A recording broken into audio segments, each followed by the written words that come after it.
Olá pessoal, sejam bem-vindos a mais uma aula do nosso curso de desenvolvimento de aplicativos para Android. Hoje eu vou continuar com as aulas para Java. Bom, na aula de hoje nós vamos ver o Room Persistence. Como sempre, eu vou recomendar a vocês a compararem os códigos entre Java e Kotlin. Essa aula já foi produzida também com a sua versão utilizando a linguagem Kotlin. Bom, o que é o Room Persistence? O Room Persistence é uma biblioteca para persistência de dados utilizando o SQLite do nosso Android. Ele já vem com uma série de bibliotecas que vão facilitar o nosso gerenciamento desse nosso banco de dados. O Room Persistence tem uma característica própria de implementação. Nós vamos seguir todas as características de implementação dessa plataforma. Como eu disse, primeiramente, nesse vídeo, utilizando a linguagem Java. Bom, primeira característica. Todas as nossas tabelas deverão ser representadas por uma classe Java. Cada tabela sendo representada por uma classe específica. Por exemplo, a classe usuário. É uma classe Java normal, com a diferença que ela vai ter a annotation @entity sobre o nome da classe, indicando que essa classe é a representação de uma tabela de nosso banco de dados. Todas as nossas colunas também poderão ter a indicação de que são colunas da nossa tabela, através da annotation column info, que inclusive dá a possibilidade de você dar um nome para o campo da tabela diferente do nome da sua variável da classe. A nossa primary key sempre terá o @primary key, indicando que ela é uma chave primária. Com a nossa classe em mãos, nós vamos ter também um arquivo DAO, o nosso Data Access Object, que vai conter as operações a serem executadas na nossa base de dados. O nosso DAO será sempre uma interface, com todos os seus métodos sendo abstratos. Além disso, o nosso DAO terá a annotation @DAO no nome da interface. Cada um dos métodos que nós vamos criar dentro da nossa interface DAO terá uma annotation diferente. Os nossos selects, as nossas queries, utilizarão o @query. Os nossos inserts, o @insert, e os nossos deletes, @delete, assim como o update, o @update. O terceiro passo para isso é criar uma classe de configuração desse nosso banco de dados. Uma classe que vai conter todas as entidades e todos os DAOs que nós criamos para o nosso projeto.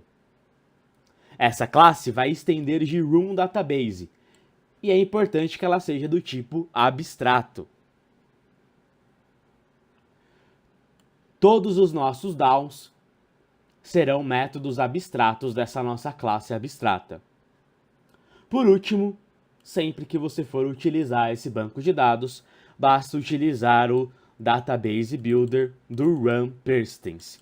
O Database Builder criará a conexão com o nosso banco de dados. Para fazer um teste, utilizando esse nosso Run Database, nós vamos criar um projeto para fazer essa implementação. Então vamos lá. Vamos criar um projeto em branco, do tipo Empty Activity. Vou chamar ele de Run Persistence com Java. E vou deixar a linguagem Java selecionada. Clicar em Finish e o nosso projeto vai ser criado.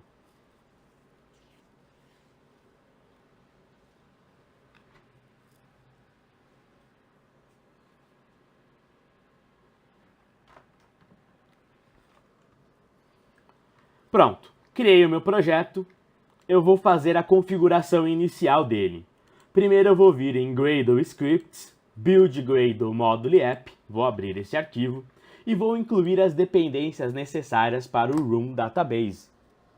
O Room Database precisa de duas bibliotecas específicas para o nosso projeto. Eu preciso implementar as bibliotecas do Room Database e implementar também um processador para as nossas annotations do Room Database. Desculpem essa tosse, pessoal. Vamos lá, implementation. Android.arc.persistence run compiler 1.1.1.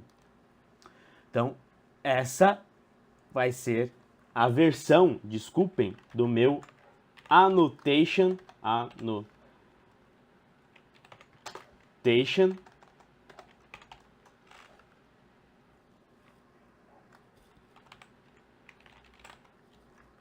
processor. E eu também vou ter a implementação de android.arc.persistence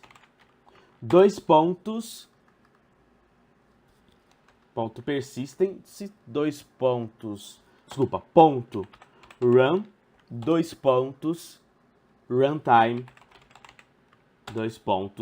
1.1.1. Aqui embaixo não é dois pontos, é ponto. Clique em Sync Now para que os downloads das bibliotecas sejam realizados. Ó, coloquei errado aqui, a palavra Android está errada. Vamos mudar e colocar em Try Again. Pronto, fez os nossos downloads. Com os downloads feitos, eu posso criar a nossa classe. Eu vou criar a classe de usuário, que é o exemplo que nós temos lá no nosso projeto. Vou vir aqui na nossa classe, no nosso pacote, clicar com o botão direito do mouse, New Java Class. Chamar essa classe de usuário. Primeira coisa que eu vou fazer com a nossa classe, sempre implementar a interface serializable. Muito importante implementar essa nossa interface. Vou começar com @entity para indicar que essa classe vai representar uma tabela do meu banco de dados. Essa minha classe vai ter um ID do tipo inteiro. Então eu vou ter aqui um ID. Vai ter também o nome do usuário, que vai ser uma string. E vai ter também um parâmetro do tipo date, que vai ser a data de nascimento desse usuário. A primary key, eu vou preencher ela com a annotation primary key. Sendo que nos bancos de padrão do MySQL, você sempre tem a opção de auto-generate para as nossas primary keys. Então eu vou falar que essa minha primary key vai ser do tipo auto-generate. Vai ser um número inteiro incremental. Então vai começar no 1 e vai incrementar de 1 em 1. Vou colocar aqui o column info, dando um nome para a coluna nome. E por último, um nome para a coluna nascimento.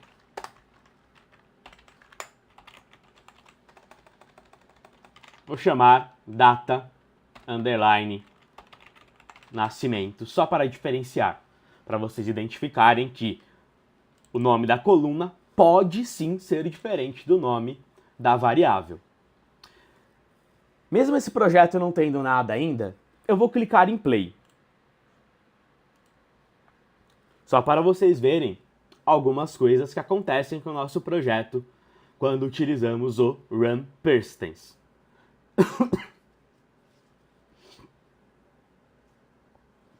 Está rodando o nosso projeto.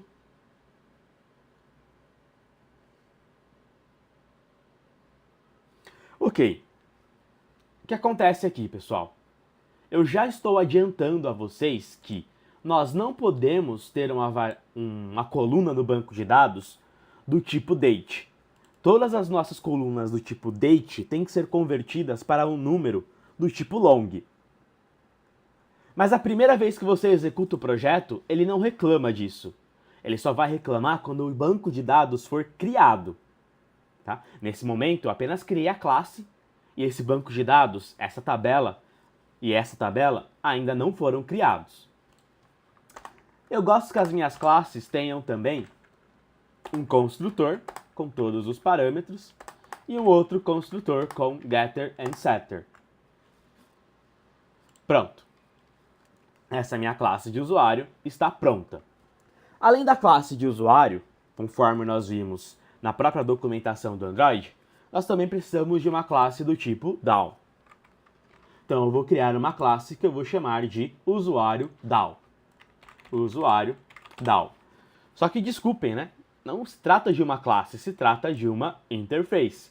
Então eu vou mudar para interface e dar um OK. Primeira coisa que eu sempre irei fazer é anotar essa minha classe com o @DAO. @DAO. Vamos implementar aqui então os nossos métodos. O primeiro método que eu vou implementar é um getAll. Então, um select asterisco pegando todas as colunas e todos os campos da minha tabela. Esse select vai retornar para a gente um list de usuário.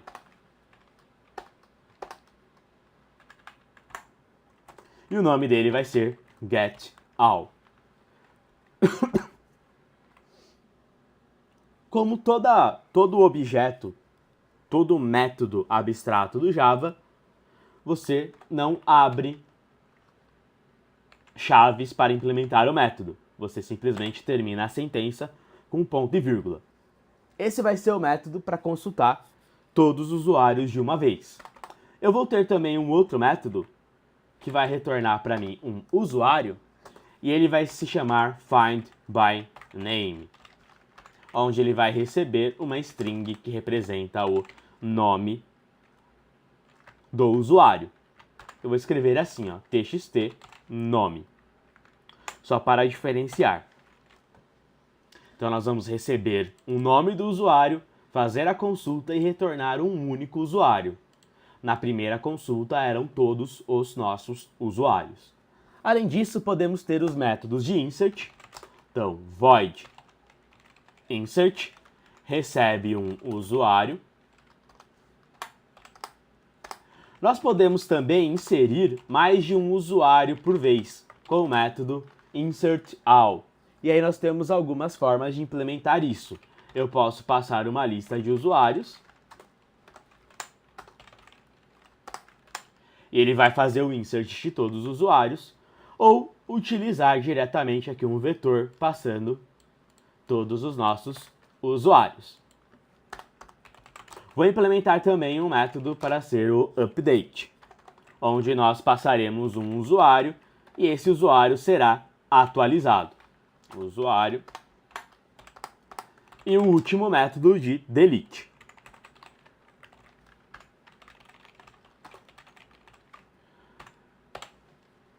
Os métodos insert, update e delete, basta você inserir a annotation correspondente a eles. Então o insert vai receber a annotation insert, a mesma coisa para o insertAll. O update vai receber a annotation update e o delete a annotation delete. Essas são as annotations mais simples que nós temos para o run persistence. Também temos as annotations de query, onde nós podemos inserir a annotation query passando para o run persistence qual é a query que vai ser executada em nosso banco de dados. Por exemplo, select asterisco from usuário vai retornar a lista de usuários da tabela usuário. Quando tivermos parâmetros, vamos utilizar da mesma forma. A única diferença é que na nossa cláusula where, nós passaremos os nossos parâmetros. Por exemplo, eu quero fazer a consulta a partir do nome do usuário. Então, where nome, que é o nome da minha coluna, vai ser igual, ou posso utilizar o like, dois pontos, txt, nome, que é o meu parâmetro. Então, todos os parâmetros eu posso retirá-los aqui exatamente da identidade do método findByName ou do nome que seja o seu método. Só por via das dúvidas, sempre que eu for trazer exclusivamente um único usuário ou um único registro, eu vou utilizar a sentença limit1 para garantir que somente um registro daquele objeto específico será retornado, nunca mais do que um registro. Essa daqui é a nossa classe, é a nossa interface para o DAO. É assim que nós montamos a nossa interface. A partir dessa interface, o RunPersistence monta todos os códigos necessários para executar esses métodos. Ele que vai montar todos os códigos necessários para montar esse list view de usuários, esse list de usuários. É o RunPersistence que vai montar todo o código para executar essa query. O insertAll, o update, o delete e qualquer outro método que você venha criar aqui na sua classe. Então, nós já temos a classe usuário e usuário DAO. Eu preciso também de mais uma classe. Eu preciso da classe que vai representar a configuração desse banco de dados. Então, eu vou criar uma nova classe e vou chamar ela de MyDatabase. Essa classe ela vai ser do tipo Abstract. Então, aqui nos modificadores, eu vou utilizar o Abstract. E vou clicar em OK. E a minha classe será criada. A classe de configuração do nosso banco de dados tem algumas características bem peculiares para ela. Primeiro, ela tem que ser do tipo Abstract. Segundo, todas 100% das nossas interfaces do tipo DAO terão que ser declaradas aqui como métodos abstratos. Como isso? Por exemplo, public abstract, usuário DAO, retornará o construtor usuário DAO. É através dessa sentença, desse construtor usuário DAO, que nós teremos acesso a todos os métodos da interface usuário DAO. Lembre bem disso. É através desse método que nós iremos acessar o getAll, findByName, insert, insertAll, update e delete. Esse é o primeiro passo com a nossa classe. O segundo é que a nossa classe deverá estender de runDatabase. runDatabase.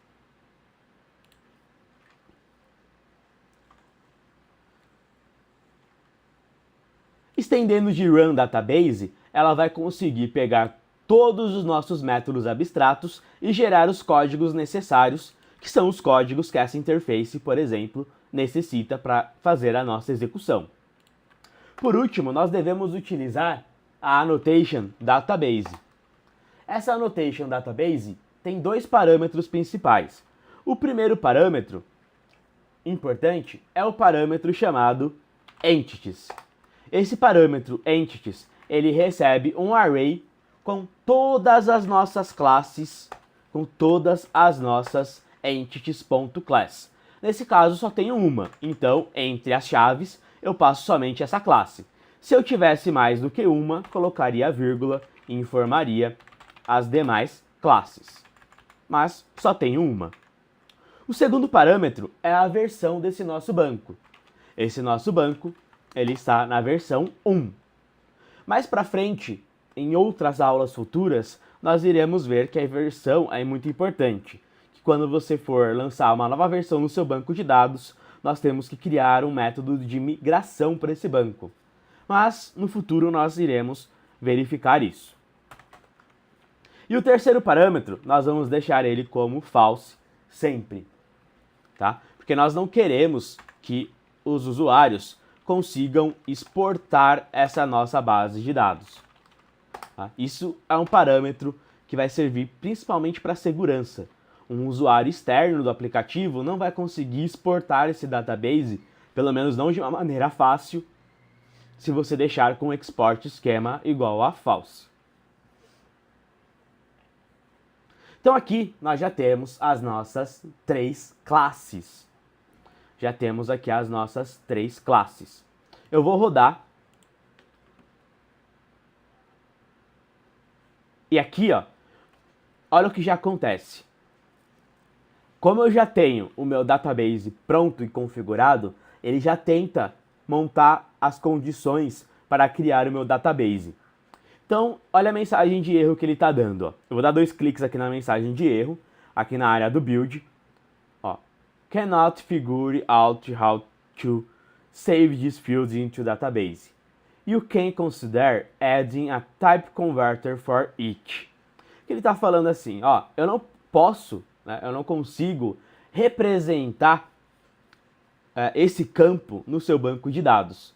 Você deveria considerar um converter para isso. Por quê? No SQLite nós não temos date representado no nosso banco de dados. Deixa eu ver se nós temos algum exemplo disso aqui.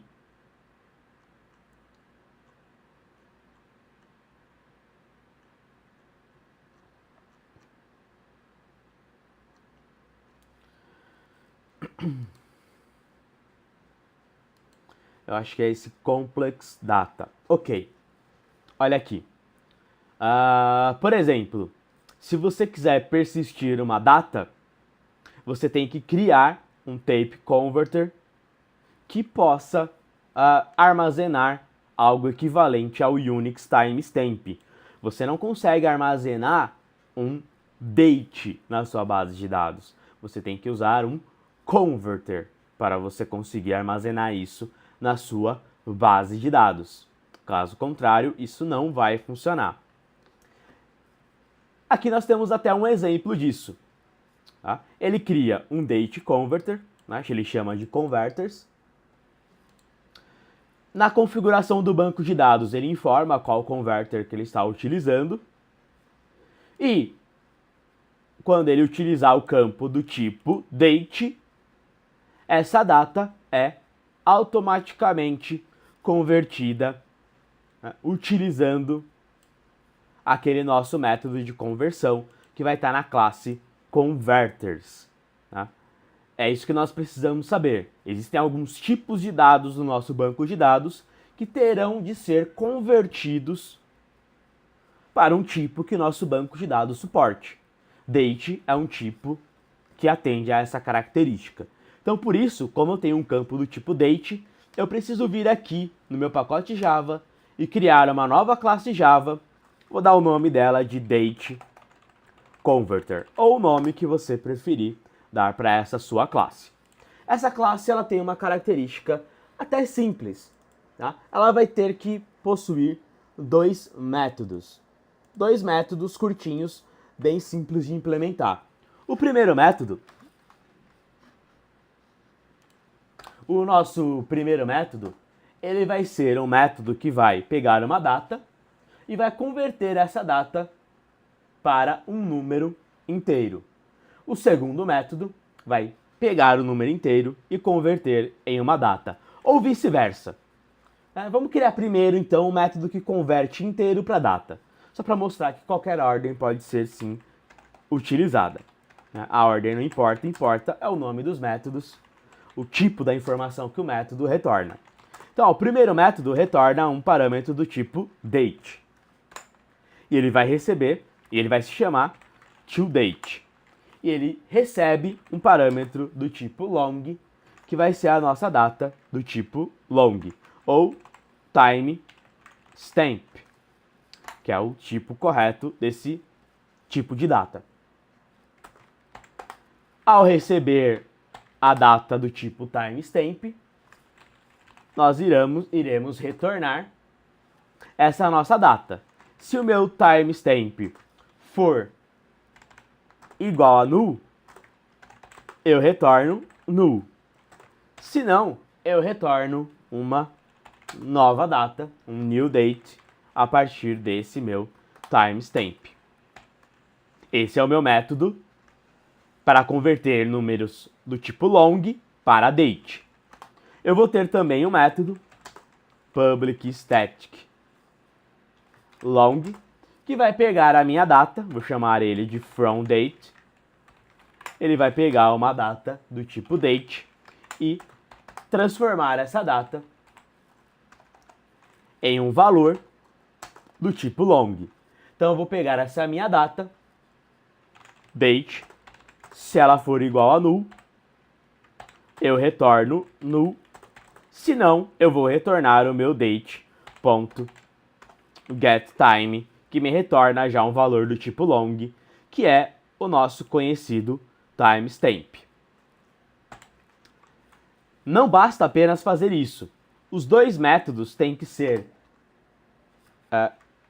configurados com a annotation type converter, sem S no final, tá? É no singular. Type converter.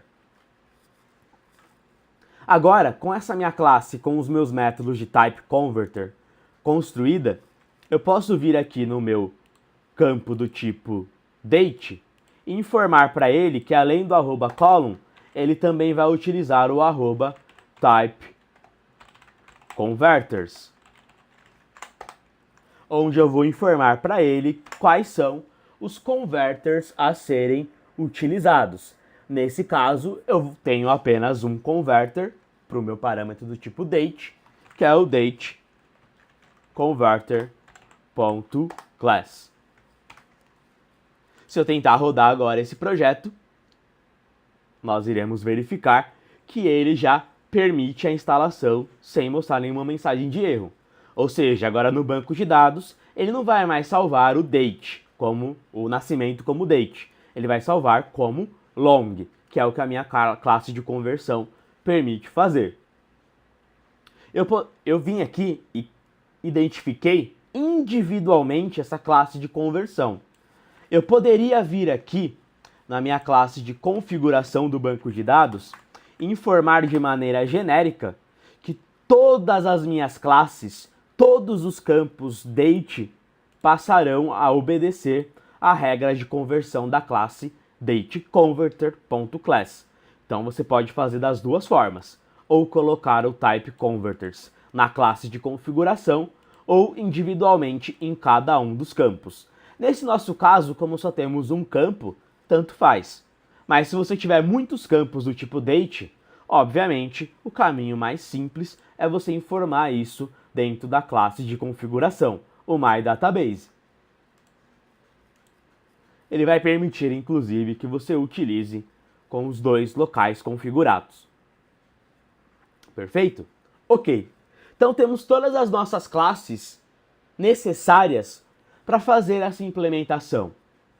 Agora eu já consigo inserir dados no meu banco de dados, fazer consultas e tudo mais. Para ficar um exemplo bem completo, eu vou fazer uma telinha de cadastro.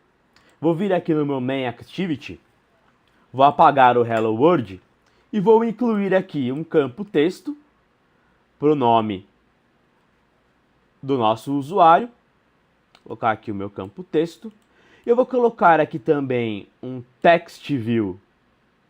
O texto dele eu vou colocar assim, ó, dia, mês e ano. Porque eu quero usar o date picker aqui nesse meu text view. E aí eu vou colocar um botão para realizar a consulta, para fazer o insert e na sequência já fazer a consulta.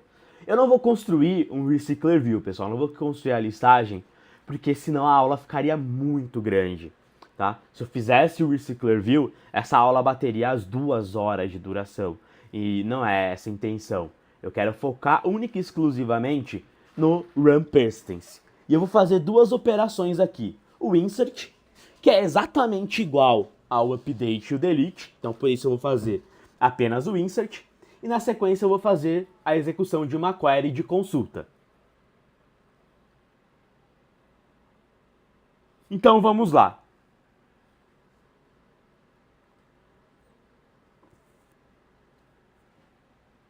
Com os meus campos aqui na tela, eu vou clicar na varinha mágica para linkar esses campos na tela e vou editar os IDs deles. Então, o campo texto vai se chamar nome, o text view vai se chamar nascimento e o botão vai se chamar botão. Perfeito. Vamos para o nosso main activity codificar. No meu main activity, eu vou primeiro criar os objetos que são necessários para o uso dessa minha classe, tá ok? Então eu vou começar aqui no main activity construindo os objetos a serem utilizados. Eu tenho um edit text, que é o meu nome. Eu tenho um text view, né? Tenho lá um text view na minha tela. Esse text view é o nascimento. Tenho também, além do text view, eu preciso aqui nessa minha tela de uma outra informaçãozinha. Eu preciso também de informar o meu botão. Deu um branco aqui, esqueci o campo que eu tinha colocado, né? Eu coloquei um botão na tela, que eu chamei de botão. Esses são os componentes da minha tela. Eu quero também incluir aqui um private myDatabaseDB, que é a classe que eu criei. E eu também vou deixar aqui uma classe do tipo calendar, que eu vou chamar de calendário.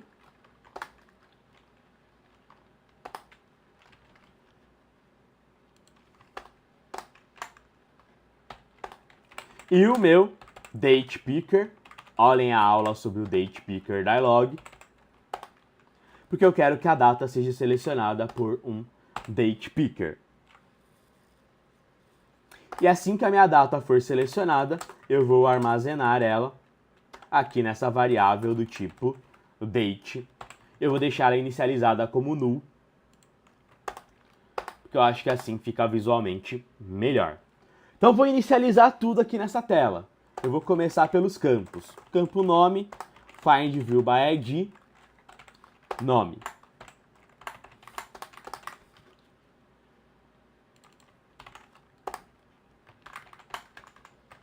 Nascimento.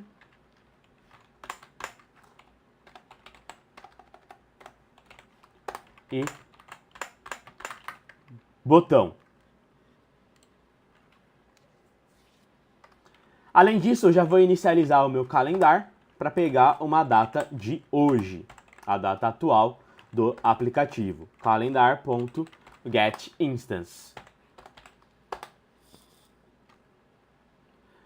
E já vou deixar inicializado o meu date picker, tá? Para deixar tudo certinho. Então o meu date picker, eu vou implementar ele aqui, é igual a um new date picker dialog. O primeiro parâmetro que ele recebe é o contexto. O segundo é uma interface, ele vai implementar o on date_set listener, dou um enter para ele autocompletar. O terceiro parâmetro é o meu calendário.get, onde eu vou pegar o calendar.year. O quarto parâmetro é parecido, só que ao invés do year eu vou pegar o month. E o quinto parâmetro é também parecido, só que ao invés disso eu vou pegar o day of month. Essa aqui é a minha implementação.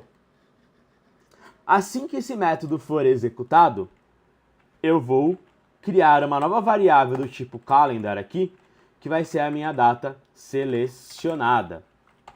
Essa data selecionada vai receber inicialmente uma instância de calendar, né, pegando um getInstance, e essa data selecionada eu posso passar para ela, ó, através desse modificador, dessa sobrecarga, que recebe ano, mês e dia, onde eu passo para ele o ano, o mês e o day of month.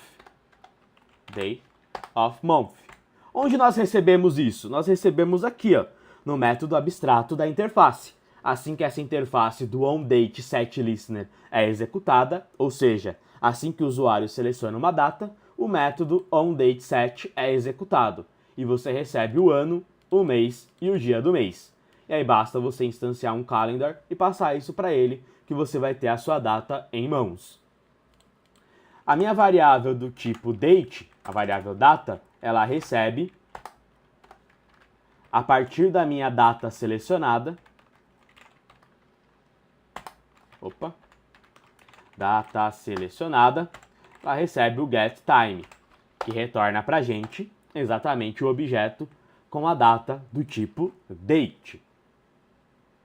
Então, eu já tenho aqui o objeto que eu vou precisar para salvar a informação do tipo date. Só que na minha tela eu quero exibir esse dado em um text view. Então eu vou pegar aqui essa minha data e vou formatar ela utilizando o Simple Date Format. Eu vou falar para ela qual é o padrão de formatação que eu vou utilizar, que vai ser o dia, mês com M maiúsculo e ano com Y. Então eu quero dia, mês, ano no padrão do Brasil. E aí eu vou no meu text view nascimento e falo para ele que o setText é o método format da minha variável padrão que recebe o parâmetro data. Então o que eu estou fazendo aqui? Assim que esse método for executado, o onDateSet, significa que o usuário selecionou a data. Eu pego a data que ele selecionou, armazeno ela do tipo date na variável data e converto ela para o padrão dia, mês, ano para exibir isso na tela para o usuário. Tá? É só isso que eu estou fazendo. Mas aqui eu apenas configurei esse meu date picker. Eu preciso fazer com que, ao usuário clicar na data de nascimento, então, ou seja, no set onClickListener da data de nascimento, implementando a interface onClickListener, eu preciso dar um show no meu date picker. Isso fará com que o meu date picker seja aberto e o usuário possa, enfim, selecionar uma data. Então é isso que eu estou fazendo aqui, ó. Quando ele clicar nesse text view, vai abrir o date picker. Quando ele selecionar uma data, vai rodar todo o conteúdo aqui do método onDataSet. Clicou em OK. Ele roda todo o conteúdo, grava na variável data a data selecionada e mostra no text view nascimento a data com o padrão que eu construí aqui com o Simple Date Format. Ok, então eu já estou pegando os dados da minha tela. Com tudo isso aqui configurado, eu vou configurar também a instância do meu banco de dados. A instância do meu banco de dados vai vir de run.databaseBuilder, onde eu passo para o Database Builder qual é o contexto de execução, com o getApplicationContext. Passo para ele qual é a minha classe, o myDatabase.class, e passo também para ele como terceiro parâmetro o nome desse meu banco de dados. Vou chamar ele de meu BD, ou o nome que você quiser dar para ele. Por último, a gente chama o método build. E pronto. Nessa variável, eu já tenho uma conexão ativa com o meu banco.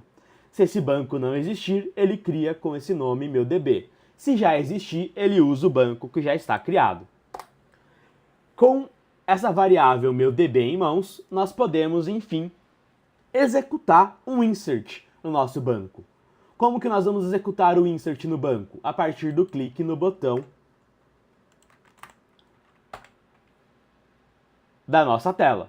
Então, no set onClickListener desse nosso botão, nós vamos chamar o método insert. Para isso, ó, eu vou colocar aqui, ó, string txtNome, pegando os dados do campo nome. Vou dar um getText nele, ponto toString. E aí eu vou instanciar um usuário do tipo usuário, igual a new usuário. Para esse meu usuário, eu vou passar um primeiro ID igual a 0, o segundo campo vai ser o texto e o terceiro a data. Repare que sempre que você passar o primeiro parâmetro, ou seja, a primary key, igual a 0, a classe irá verificar o auto-generate dessa propriedade e vai criar automaticamente um valor para ela. O primeiro registro vai ser igual a 1, os demais vão sempre incrementar mais um número 1. É apenas isso que nós precisamos fazer aqui nessa nossa classe.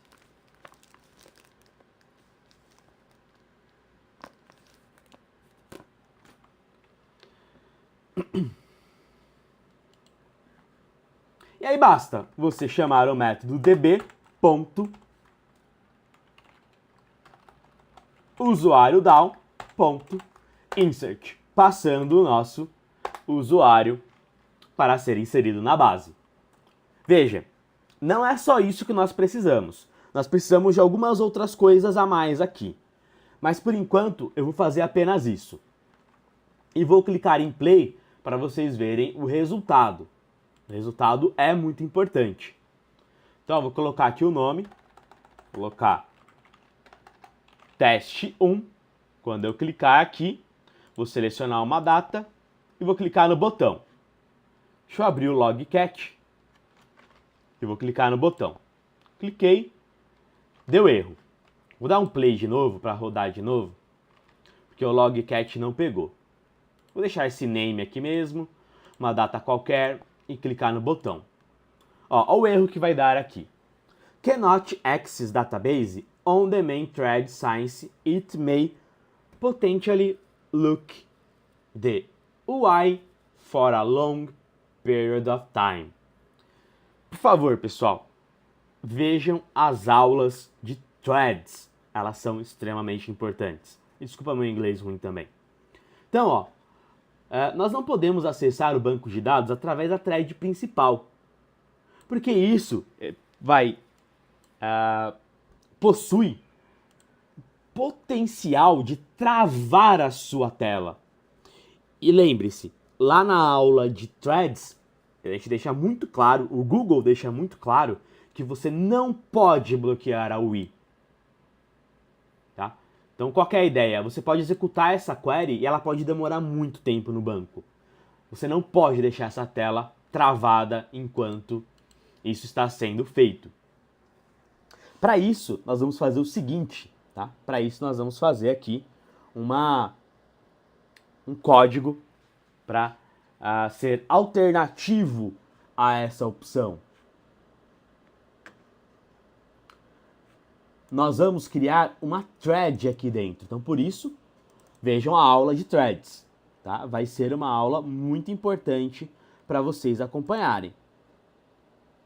Então, aqui dentro eu vou criar uma nova thread para a gente utilizar. Eu tenho várias formas de criar threads. Eu vou criar aqui uma thread utilizando a classe thread e a classe runnable, onde a classe thread recebe o start. E aí aqui dentro eu posso chamar o insert para usuário. Inclusive, eu vou instanciar o meu usuário, fazer todo esse processo dentro aqui do método run. Vamos rodar agora. Ele vai deixar a gente inserir os dados. Só que aí vai ter alguns probleminhas nessa nossa classe, né? Vamos lá. O nome pode ser esse mesmo. A data, o dia 2 de março de 2019. Clicar no botão. Deixou inserir, né? Confia em mim, ele inseriu no banco de dados. Mas claro, esse aplicativo está ruim. O que era legal a gente fazer aqui? Quando clicar no botão, além de salvar os dados, também modificar os valores aqui na tela, né? Limpar os campos. Então poderia vir aqui, ó, no nascimento, o setText dele. colocar como vazio e o nome, o set text dele, colocar também como vazio e a minha variável data igual a null. Eu poderia fazer isso, tá? Algo assim. Mas também tem um problema aqui. Não é algo tão simples assim de ser executado. Ó, vamos colocar aqui, ó, data do dia 6. Ele vai inserir e vai dar um erro. Ó. Olha o que ele vai dizer para você. Ó. Apenas a thread only the original thread that created a view hierarchy can count its views. O que ele quer dizer? Apenas a thread original que criou a nossa view pode modificar, pode interagir com os itens da nossa tela. Então nós não podemos fazer isso, ó, o set text, de dentro de uma thread nativa do Android, do Java. Nós temos que fazer de uma thread que é o run on thread, que é a própria thread do nosso queridíssimo Android. Aí eu uso aqui dentro um new runnable. E todo esse conteúdo eu jogo aqui dentro do run, da run on thread. Olha lá a nossa aula sobre threads para você entender o porquê disso. Agora, quando eu rodar, eu vou inserir meu terceiro registro e ele vai permitir eu alterar os campos da minha tela normalmente. Ó. Posso vir aqui, colocar o dia 5 de março e pronto. Ele deixou eu inserir os dados. Apenas agora eu vou colocar aqui também um toast, colocar cadastro com sucesso, só para ficar bacaninha aqui o código.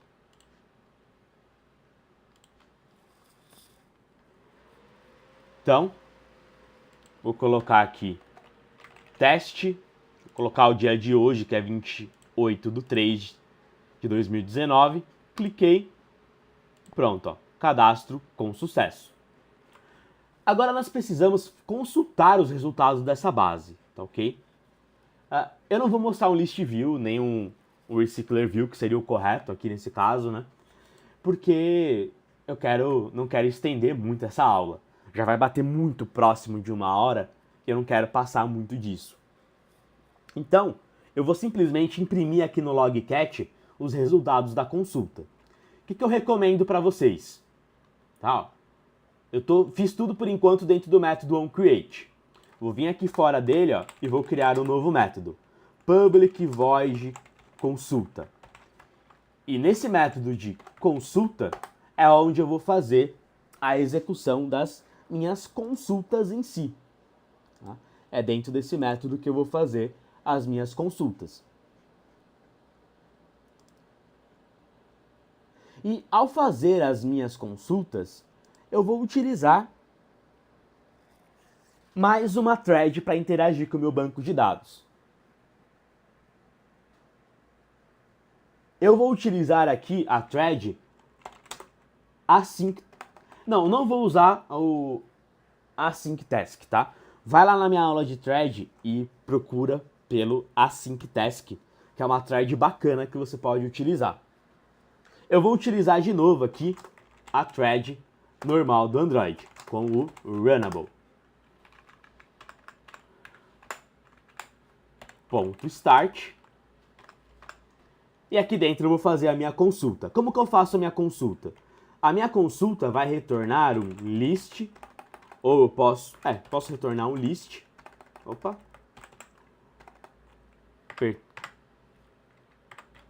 Aqui, um list de usuário. Chamar de usuários, que vai vir de db.usuariodown.getAll. Quero pegar todos os usuários. Após fazer a consulta, eu vou fazer um for each, usuário de tudo que estava em usuários. E aí eu vou imprimir aqui no log.i.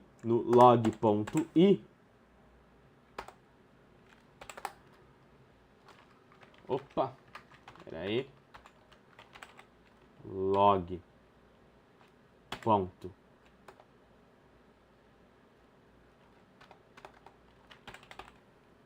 Log. Eu acho que eu importei a classe errada. Ah, desculpa, ó, fechei aqui sem querer. Porque aqui é o contrário. Abre a chave, fecha a chave aqui. Aí aqui dentro eu vou colocar log.i. Aí eu coloco dados. Aí o que eu quero mostrar? Quero mostrar algumas informações. Ó. O nome cadastrado, 2 pontos, usuário, get nome. Eu quero mostrar também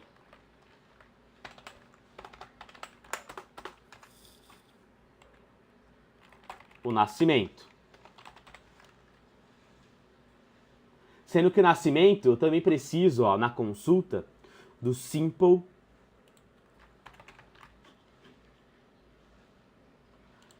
date format para mostrar essa data formatada, né? Mas padrão. Eu vou mostrar também o ID desse meu campo, para mostrar para vocês que os IDs realmente foram gerados dinamicamente. Então é isso, ó. Assim que ele terminar o run on thread, eu chamo essa minha nova thread para fazer a consulta. Então vamos rodar aqui, ó. Deixa eu dar um play.